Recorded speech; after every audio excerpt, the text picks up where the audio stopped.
Well, hi. Now this is part 4 of this series on AWS architecture. We'll check out VPC Peering and have a little introduction to Transit Gateway. But before we start, we've seen that regions are the starting point for working in AWS. And in a region, you can have one or more VPCs that have subnets in availability zones. Now, by default, in a single VPC, all traffic between the subnets of that VPC is routed by default.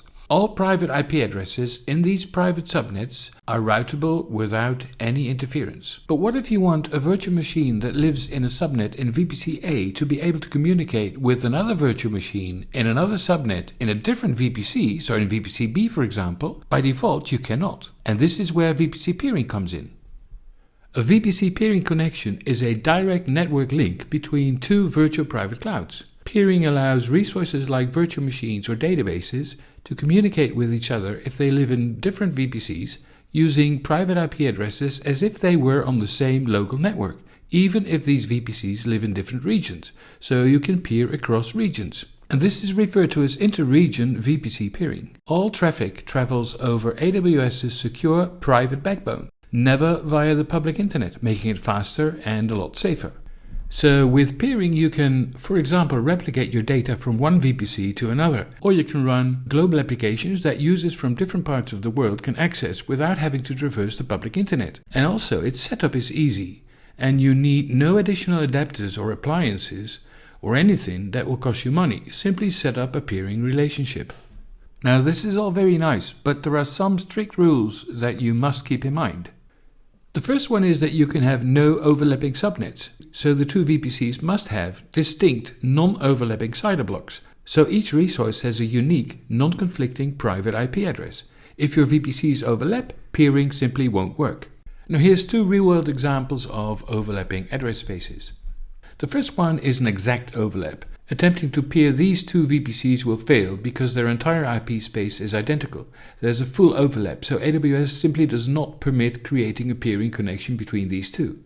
But also partial overlaps are forbidden. VPC B has a subset of VPC A, so the VPC B address is also part of the VPC A range, so no peering is possible.